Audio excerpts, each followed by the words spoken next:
Hello friends, US राज academy में आपका बहुत स्वागत है। मैं राजीव कुमार आप लोग को स्वागत करता हूं। चलिए, मैं आज आपके लिए बिहार से संबंधित पार्ट 2 वीडियो लाया हूं। इसमें आप बिहार की जनगणना और उससे संबंधित भारत की जनगणना का भी आप देखेंगे। तो ये एक जो जनगणना रिपोर्ट आती है, ये किसी भी एग्ज़ाम में आपसे एक न एक सवाल इससे आते ही रहते हैं। तो चलिए हम देखेंगे कि जनगणना जो है इसका कुछ बैकग्राउंड देख लेते हैं, फिर उसके बाद हम आगे बढ़ते हैं। ये ऐसा टॉपिक है कि आप इसको शुरू से अंत तक देखें और इस चैनल को सब्सक्राइब करना ना भूलें, और सब्सक्राइब करने के साथ साथ जितना हो शेयर करें और कमेंट भी अपना दें कि इसमें कुछ अगर सुधार त्रुटि हो तो उसमें मैं सुधार कर सकूं। तो चलिए दोस्तों, मैं आज आपको बिहार की जनगणना और उसके साथ साथ भारत की जनगणना के बारे में बताने जा रहा हूँ। तो देखिए, ये जनगणना 2011, जैसे कि जानते हैं कि सबसे पहले जनगणना का अर्थ जानते हैं कि जनगणना होता क्या है। तो देखिए, जनगणना जो होता है कि एक समय अंतराल पर एक आधिकारिक गणना, जनसंख्या का गणना ही जनगणना कहलाता है। तो आप जानेंगे कि एक आधिकारिक और समय अंतराल पर, एक निश्चित समय अंतराल पर जनसंख्या की गणना करना ही जनगणना कहलाता है। तो ये 2011 में, अभी वर्तमान की रिपोर्ट 2011 की हम लोग देखेंगे, और अभी से आगे जो भी एग्जाम होंगे तो इसी पर आधारित प्रश्न पूछे जाएंगे। और नेक्स्ट जनसंख्या का रिपोर्ट 2021 में आने वाले हैं, उसके बाद फिर हम देखेंगे। तो देखिए, सबसे पहले हम जानते हैं कि ये जो जनगणना है ये सबसे पहले 1872 ईस्वी में, तो 1872 ईस्वी में लॉर्ड मेयो के काल में प्रारंभ हुआ था। 1872 ईस्वी में लॉर्ड मेयो के काल में प्रारंभ हुआ था, लेकिन 1881 में लॉर्ड रिपन, आप लोग नाम सुने होंगे, लॉर्ड रिपन के समय से 10 वर्षों पर जनसंख्या का शुरुआत किया गया। सबसे पहले जनसंख्या लॉर्ड मेयो के समय में हुआ 1872 में, लेकिन 10 वर्ष पर जो जनसंख्या का शुरुआत की गई वो 1881 में लॉर्ड अधिनियम बना दिया गया। 1948 में भारत सरकार द्वारा जनगणना अधिनियम बनाया गया। तो देखिए, ये तीन चीज है। देखते हैं कि सबसे पहले 1872 में लॉर्ड मेयो के समय शुरुआत हुआ, लेकिन लॉर्ड रिपन के समय प्रति 10 वर्ष पर लॉर्ड रिपन के समय से जनसंख्या की जनगणना हुई, और भारत स्वतंत्रता पश्चात 1948 से में जनगणना अधिनियम बनाया। तो चलिए आगे की संबंधित 2011 की जो रिपोर्ट आई थी, ये 15वीं रिपोर्ट थी। चंद्रमौली जी जनसंख्या नियुक्त किए गए थे, जनसंख्या आयुक्त चंद्रमौली जी नियुक्त किए गए थे। तो चलिए देखते हैं, स्टार्ट करते हैं हम जनगणना 2011 की रिपोर्ट से संबंधित जो भी प्रश्न हमारे एग्जाम से संबंधित महत्वपूर्ण हो उसी को देखेंगे। देखिए, ये चार्ट बनाना ये लिखना मेरा मतलब ये चार्ट तो आप भी समझ जाएंगे, लेकिन हम इसको समझा के और डिस्क्राइब करके ही आपको बताएंगे, ताकि आप समझ के और याद कर सके, और फिर किसी भी एग्जाम में इससे संबंधित जो भी प्रश्न आवे एक भी ना छोड़े। तो देखिए, चलिए हम आज आपको जनगणना का स्टार्ट करते हैं। सबसे पहले देखते हैं इसका घटक है। घटक मतलब आधार होता है। तो देखिए, घटक का अर्थ होता है आधार। तो आधार में देखेंगे कि जनसंख्या हम देखेंगे कुल, और उसके बाद देखेंगे हम भारत का जनसंख्या देखेंगे, फिर बिहार से संबंधित कुछ जनसंख्या देखेंगे। तो चलिए हम स्टार्ट करते हैं। तो देखिए, सबसे पहले जानते हैं कि भारत का कुल जनसंख्या कितना है। सबसे पहले घटक में देखेंगे भारत की कुल जनसंख्या कितना है। देखिए, भारत की कुल जनसंख्या 121 करोड़ है, और 121 करोड़ है जो कि विश्व का 17.5% है, जो कि विश्व का 17.5% है। ऐसे कहने के लिए तो 125 करोड़ आप सुनते होंगे, लेकिन ये एग्जैक्ट जो है 121 करोड़ है। तो जिसमें पुरुष की जनसंख्या 51.47% है, और महिला की जनसंख्या 48.53% है। और जिसमें सबसे देखते हैं, भारत में सबसे ज्यादा जनसंख्या यूपी में है, और सबसे कम जनसंख्या है सिक्किम में है। सिक्किम आप भी जानते हैं कि ये पूर्वोत्तर राज्य है। और देखिए, उसके बाद हम देखते हैं कि बिहार की जनसंख्या कुल 10.41 करोड़ है। जैसे कि आप इसको एग्जैक्ट नंबर भी याद कर सकते हैं, क्योंकि कभी कभी ये भी प्रश्न पूछ देता है एग्जैक्ट नंबर। तो हम लोग 10,40,99,452 भी याद कर लेंगे। तो कम से कम हम लोग ये याद कर लेंगे 10.41 करोड़ है, जो कि 8.6%। ये भारत का कुल भारत का जो संख्या है 121 करोड़, उसमें 8.6% भारत का है, जो कि ये तीसरा स्थान है। तीसरा बिहार जो है सबसे ज्यादा जनसंख्या में तीसरा स्थान है, जिसमें पुरुष की संख्या, बिहार में पुरुषों की कुल संख्या 52.14% है और महिला की संख्या 47.8% है। तो देखते हैं कि बिहार में सबसे ज्यादा जनसंख्या पटना में है और सबसे कम शेखपुरा में है। सबसे कम संख्या शेखपुरा में है। जैसे कि पटना जो है कि बिहार के जनसंख्या में प्रथम स्थान है, यहाँ पर लगभग 58,38,465 आपको संख्या है, और शेखपुरा में सबसे कम 6,36,342 है। तो देखिए कितना का डिफरेंस है, यहाँ 58 लाख है और यहाँ 6 लाख है। तो चलिए आगे देखते हैं फिर हम कि भारत में जो ग्रामीण जनसंख्या है, देखिए ये भारत में, फिर देखेंगे जनगणना में, उसके बाद हम लोग देखते हैं जनगणना की घटक। जानते हैं तीन प्रकार से होते हैं। ये जनगणना का घटक 3 प्रकार के, एक आधार देखते हैं जिसमें कुल संख्या देखते हैं, उसके बाद उसका गुण देखते हैं। गुण में हम जैसे देखेंगे वृद्धि दर या परिवर्तन, कितना जनसंख्या में परिवर्तन हुआ। फिर तीसरा देखेंगे उसका विशेषताएं देखेंगे। विशेषताएं में का अर्थ होता है साक्षरता, पुरुष मतलब साक्षरता देखेंगे, लिंगानुपात देखेंगे, ये सब विशेषताएं हो गया। और ये जनगणना का 3 आधार होता है। जनगणना का 3 आधार होता है। एक में पहला में आकार आ जाता है। तो आकार में हमने आपको जनसंख्या, कुल जनसंख्या के बारे में बता दिया, जो कि ग्रामीण जनसंख्या कितना है और शहरी जनसंख्या कितना है। उसके बाद आकार होने के बाद होता है कि वृद्धि या वृद्धि दर या वृद्धि परिवर्तन होता है। ये जनगणना का तीसरा बेस है। जो वृद्धि है देख लेते हैं कि दशकीय वृद्धि कितना होता है, ये भारत और बिहार में या फिर किसी अन्य राज्य में। फिर तीसरा देखते हैं कि इसका विशेषताएं क्या है। इसका विशेषताएं देखेंगे तो विशेषताएं में आपको जो है कि वहां की साक्षरता क्या है, लिंगानुपात क्या है, इससे संबंधित देखेंगे। तो चलिए ये तो आप समझ गए कि जनगणना करने के लिए 3 आधार होते हैं। इसको हम मिटा देते हैं, फिर आगे देखते हैं। चलिए हमने आपको जैसे दशकीय वृद्धि दर देखते हैं, उसके बाद ये जो दूसरा है, ये जो हुआ आपको आकार बता दिए, दूसरा में बताएंगे वृद्धि क्या है। तो देखिए वृद्धि में दशकीय वृद्धि मतलब 10 साल के अंतराल पर जो जनगणना स्टार्ट होता है।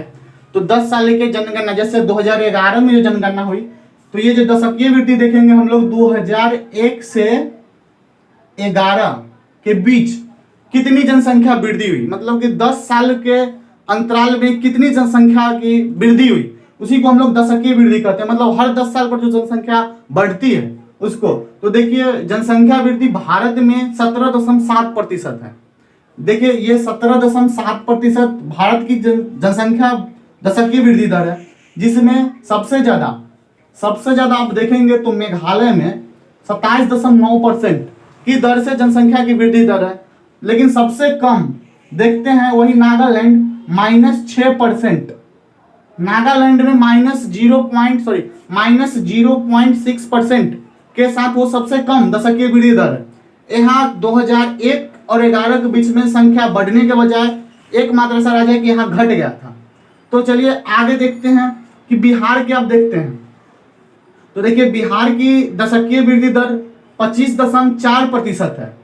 बिहार की दशकीय वृद्धि दर 25.4% है। मतलब कि ये जो है 2001 और 11 के बीच में जो जनसंख्या वृद्धि हुई, 1991 से 2001 और 2001 से 11 की जो जनसंख्या वृद्धि हुई 25 की अपेक्षा 1991 की अपेक्षा 2001 और 11 के में 25.4% की जनसंख्या वृद्धि हुई, जो कि तीसरा सबसे बड़ा राज्य है जनसंख्या वृद्धि दर में। जैसे आप देखेंगे 1911 से एक सबसे महत्वपूर्ण बात है दशकीय वृद्धि में कि 1911 से 21 में 0.6% सॉरी माइनस, ये माइनस है, ये एक ऐसा, इसे महान विभाजक वर्ष भी कहते हैं। 1911 से लेकर 21 तक को जनसंख्या विभाजक वर्ष कहते हैं, और इसी में 1951 को लघु विभाजक जनसंख्या कहते हैं। इस समय 1911 से 21 में -0.6% दशकीय वृद्धि दर, मतलब इस समय 1911-21 में जनसंख्या बढ़ने के बजाय घट गई थी। तो और उसके बाद 1991 से 2001 तक, अभी तक 15वीं रिपोर्ट आई है, उसमें देखते हैं कि 1991 से 2001 में सबसे ज्यादा जनसंख्या वृद्धि दर हुई है, जो कि 28.62% के साथ 1991 से 2001 के बीच सबसे ज्यादा जनसंख्या वृद्धि हुई है। तो चलिए बिहार में देखते हैं। अरे भाई,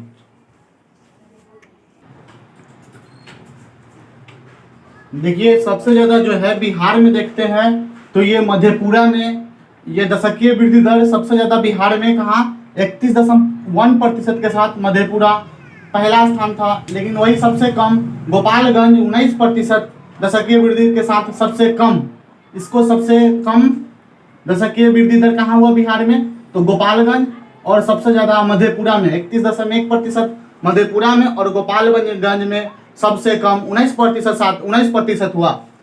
तो चलिए आगे देखते हैं, ये हम घनत्व देखेंगे। तीसरा आधार में हम देखेंगे घनत्व। घनत्व का मतलब होता है कि प्रति इकाई क्षेत्रफल में निवास करने वाले, घनत्व का मतलब होता है प्रति इकाई क्षेत्रफल में निवास करने वाले जितने भी प्रति इकाई क्षेत्रफल में निवास करने वाले कोई घनत्व के आधार पे हम देखते हैं। मतलब प्रति इकाई क्षेत्रफल में रहने वाले लोगों की संख्या को ही घनत्व कहते हैं। जैसे कुल क्षेत्रफल से को जनसंख्या से डिवाइड कर दे, जैसे कुल जनसंख्या को अगर क्षेत्रफल से भाग कर दे, जनघनत्व निकालने के लिए जनसंख्या उस क्षेत्र में निवास करने वाले कुल जनसंख्या को उस क्षेत्र की कुल क्षेत्रफल से भाग कर दे तो उसका घनत्व निकल जाता है। तो चलिए देखते हैं कि भारत का घनत्व कितना है। तो भारत का 382 प्रति किलोमीटर स्क्वायर इसका घनत्व है, जो कि बिहार में सबसे ज्यादा 1106, जबकि अरुणाचल प्रदेश में सबसे कम 17। और वही देखते हैं बिहार की घनत्व के बारे में बात करते हैं तो आप देखें भारत में सबसे ज्यादा बिहार है, तो इसमें भी बिहार में सबसे ज्यादा बिहार का घनत्व कितना है 1106। तो लेकिन देखते हैं कि बिहार में भी सबसे ज्यादा घनत्व किस एरिया का है। तो देखिए बिहार में भी सबसे ज्यादा घनत्व शिवहर में 1880, जबकि कैमूर में सबसे कम, ये देखिए कैमूर में सबसे कम 488।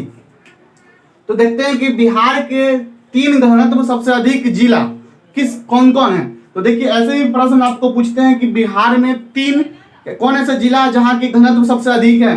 तो देखिए पहला तो शिवहर है जहां के 1880, दूसरा देखिए पटना में 1823, तीसरा है दरभंगा 1728। तो देखिए कैमूर में सबसे कम है 488। तो आगे देखते हैं, ये इनकी गुण थे, और आप देखते हैं विशेषताएं और जनगणना के विशेषताएं देखेंगे। तो देखिए सबसे पहले देखते हैं कि साक्षरता। तो साक्षरता का मतलब क्या होता है कि साक्षरता का अर्थ होता है कि 7 वर्ष से लेकर ऊपर तक के जितने भी हैं उनको अगर कोई भी अक्षर लिखने आ जाए तो उसको हम साक्षरता कहते हैं, लिखने पढ़ने आ जाए तो उसको साक्षरता कहते हैं। तो सब पहले 4 वर्षों पर ये 4 वर्ष था, अब जो है इसको करके 7 वर्ष कर दिया गया है। ये जो है 1971 की जनगणना तक 7 वर्ष के स्थान पर 4 वर्ष था। लेकिन 2011 की जनगणना के आधार 1971 के बाद 7 वर्ष से लेकर 7 वर्ष के ऊपर के व्यक्तियों जितने भी है वो अगर किसी भी अक्षर को पढ़ ले लिख ले तो उसे साक्षर कहा जाएगा। तो देखते हैं कि इस साक्षरता के आधार पर सबसे ज्यादा साक्षर भारत के में साक्षरता दर कितना है। तो देखिए भारत में जो है साक्षरता दर 73% है, जो कि सबसे ज्यादा। अगर ये पूछा जाए कि भारत के किस राज्य में साक्षरता दर सबसे अधिक है, तो देखिए भारत के केरल राज्य में साक्षरता दर सबसे अधिक है, जो कि वहाँ 94%। भारत में केरल राज्य में 94% साक्षरता दर सबसे अधिक है। लेकिन देखिए वही अगर पूछा जाए कि भारत में सबसे कम साक्षरता दर कहाँ है, तो ये हमारे बिहार आ जाते हैं, जो कि बिहार में सबसे कम साक्षरता दर अर्थात 61.8% मात्र है। देखिए डिफरेंस कितना है, केरल में 94% साक्षरता दर, जबकि वही बिहार में देखा जाए तो भारत के सबसे कम साक्षरता दर बिहार में 61%, 61.8% है। तो चलिए आगे देखते हैं कि अगर देखें भारत में पुरुष की साक्षरता दर, भारत में पुरुष की साक्षरता दर की जब बात हो तो देखिए भारत में पूछा जाए कि भारत में पुरुष की साक्षरता दर कितना है, तो वो 80.9%, जो कि केरल में 96% पुरुष सबसे अधिक, भारत के केरल राज्य में जो है 96% पुरुष साक्षर है। जबकि अगर वही सबसे कम की बात हो तो फिर से बिहार, अगर पुरुषों में भी साक्षरता दर की सबसे कम की बात हो तो बिहार में सबसे कम पुरुष की साक्षर दर है, जो कि है 71.2%। चलिए आगे देखते हैं, जब महिला, अगर महिलाओं की साक्षर दर की बात करें तो भारत में महिला की कुल साक्षरता दर 64.6% है, जिसमें देखते हैं कि केरल में सबसे अधिक महिला साक्षर है, जो कि 92% केरल की जो महिला साक्षर है। भारत के सबसे अधिक साक्षर महिला साक्षर वाला राज्य केरल है। लेकिन फिर से जब सबसे कम की बात आए तो हमारे बिहार में महिला की साक्षरता दर सबसे कम है। फिर से देखते हैं 51.5% महिलाओं की जो साक्षरता दर है सबसे कम बिहार में, वो भी 51% है। चलिए वो अब आगे देखते हैं, बिहार की बात करते हैं। तो बिहार में अगर साक्षरता दर की बात करें तो बिहार में कुल साक्षरता दर जो है 61.8% है। मतलब बिहार का कुल साक्षरता जो दर है 61.8% है, जिसमें रोहतास, बिहार, अगर पूछा जाए कि बिहार के किस जिले में साक्षरता दर सबसे अधिक है, तो देखिए रोहतास में सबसे अधिक है, कितना 73.37% है। बिहार में सबसे अधिक साक्षरता कहाँ है? रोहतास में कितना 73.37%, जो कि हमारे भारत के मतलब राष्ट्रीय साक्षरता दर से 0.37% अधिक है। लेकिन अगर बिहार में सबसे कम साक्षरता दर की बात हो तो वो पूर्णिया राज्य में। देखिए सबसे मेन इंपॉर्टेंट है VVI, इसको वेरी वेरी इंपॉर्टेंट कर ले, क्योंकि यहीं से सवाल अगर आपसे पूछा जाता है कि बिहार में सबसे कम साक्षरता दर वाला जिला कौन है, तो वो है पूर्णिया, 51.08%। तो अब देखते हैं महिलाओं की साक्षरता दर बिहार में कितना है। तो देखिए महिलाओं की जब बात हो तो बिहार में साक्षरता दर जो है उनका 51.5% है, जिसमें सबसे अधिक रोहतास में, देखिए इसमें भी सबसे अधिक रोहतास में और सबसे कम सहरसा में है। और सबसे कम साक्षरता दर जो है महिलाओं की सहरसा में सबसे कम है। तो देखिए ग्रामीण अगर साक्षरता की बात हो कि बिहार में जो है कि ग्रामीण का साक्षरता दर कितना है, तो ये 59.78% ग्रामीण साक्षरता दर है। जबकि शहरी साक्षरता दर की बात करें तो ग्रामीण अपेक्षा शहर में साक्षरता 76.86% है। ग्रामीण में हम लोग देखें, ग्रामीण का अर्थ होता है गांव। आप देखिए गांव जो डिपेंडेंट करता है वो सेक्टर पर डिवाइडेड करता है कि जो ग्रामीण होता है उस इलाकों के कहते हैं जो कि प्राइमरी सेक्टर पर निर्धारित हो। अगर गांव हम वहां कहेंगे जहां की प्राइमरी सेक्टर का निर्भरता सबसे अधिक होता है, मतलब उस क्षेत्र में निवास करने वाले जितने भी संख्या होते हैं वो प्राइमरी सेक्टर पर डिपेंड करते हैं, तो इसलिए इनके ग्रामीण कहा जाता है। तो चलिए आगे हम बात करते हैं लिंगानुपात की। तो देखिए लिंगानुपात का पहले जानते हैं कि हम लोग लिंगानुपात होता क्या है। तो लिंगानुपात होता है कि प्रति 1000 पुरुषों पर जो हम लोग महिलाओं को संख्या निकालते हैं ना, उसी को लिंगानुपात कहते हैं। तो चलिए हम देखते हैं कि हमारे भारत की लिंगानुपात कितना है। तो कि देखिए हमारे भारत में जो सेक्स रेशियो की जब बात आती है तो हमारे भारत में जो सेक्स रेशियो है 943, मतलब 943 है, जो कि सबसे अधिक जो है केरल में। सबसे अधिक सेक्स रेशियो कहाँ है जी? केरल में। देखिए इसको हम अपर करते हैं। अपर का मतलब पहले ही बता चुके हैं कि अपर का मतलब होता है सबसे अधिक और लोअर का मतलब होता है सबसे कम। देखिए अगर सबसे कम, अगर प्रति 1000 पुरुषों की महिला की जनसंख्या देखना है तो सबसे कम भारत में हरियाणा में है, वो भी मात्र 879। तो आगे देखिए अगर शिशु लिंग अनुपात की बात करें, अगर भारत में हम शिशु लिंग अनुपात की बात करें, मतलब शिशु लिंग अनुपात हम देखेंगे 0 से लेकर और 6 वर्ष की उम्र तक की जितने भी बच्चे हैं उनके लिंग अनुपात को हम क्या कहते हैं? शिशु लिंग अनुपात। तो चलिए देखते हैं शिशु लिंग अनुपात। तो देखिए शिशु लिंगानुपात में देखेंगे कि भारत की कुल कितना शिशु लिंगानुपात है, तो 918। तो अगर देखते हैं कि सबसे ज्यादा कहाँ है, तो अरुणाचल प्रदेश में 972। सबसे ज्यादा भारत में कहाँ है, तो देखते हैं कि 972 अरुणाचल में है। और वही अगर शिशु लिंग अनुपात में बात करें तो सबसे कम, जो सबसे कम अगर भारत बात करें तो वो है हरियाणा। शिशु लिंग अनुपात में भी देखिए ये जो लिंग अनुपात है ये 879 से घट के, और शिशु लिंग अनुपात जो है भविष्य में जो है ये 834 हो गया। इससे साबित होता है कि यहाँ महिलाओं की संख्या दिन प्रतिदिन घटते जा रहे हैं। तो भविष्य में यहाँ जो है लिंग अनुपात भी कम, हरियाणा में और कम जाएगा। जिससे चलिए आगे देखते हैं। फिर अगर हम बिहार के लिंग अनुपात की बात करें तो देखिए बिहार का लिंग अनुपात जो है 918 है, जो कि हमारे राष्ट्रीय लिंग अनुपात से कम है। राष्ट्रीय लिंग अनुपात हमने देखा 943 है और बिहार का 918 है। चलिए अगर बिहार की हम बात करते हैं कि बिहार के किस जिले में, जब बिहार की बात आती है तो देखते हैं कि बिहार के किस जिले में सबसे ज्यादा सेक्स रेशियो है, तो ये है गोपालगंज। गोपालगंज में है 1021, मतलब सबसे अधिक 1000 पुरुषों पे 1021 महिला है वहां पे। कहां पर, गोपालगंज में महिला, पुरुषों से ज्यादा महिला है।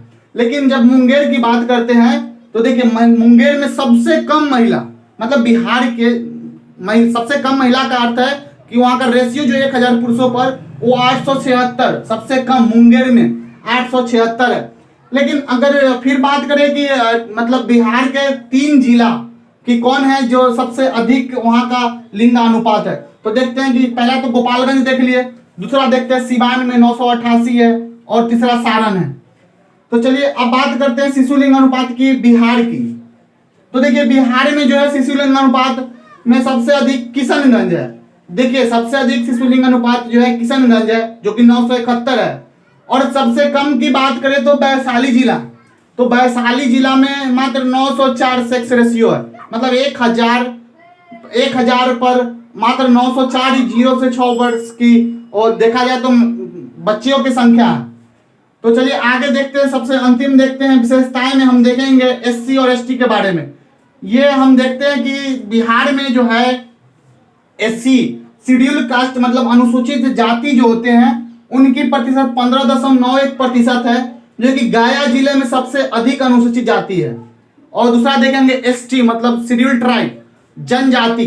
तो देखते हैं कि शेड्यूल ट्राइब में बिहार में 1.3% है, जो कि पश्चिम चंपारण में सबसे अधिक, जो बिहार के जितने भी जिला है उसमें पश्चिम चंपारण में शेड्यूल ट्राइब की संख्या सबसे ज्यादा है, 6.35% है।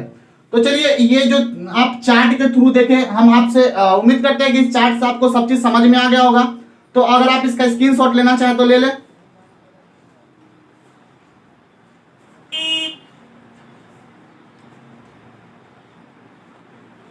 देखिए अब आप इसके बाद जो है कुछ और बचा हुआ है, हम जैसे धार्मिक से रिलेटेड कुछ बताएंगे, और कुछ जो भी विशेष बचा हुआ है उनको हम चार्ट से ही देखेंगे, जो कि अगले चार्ट में हम देखते हैं।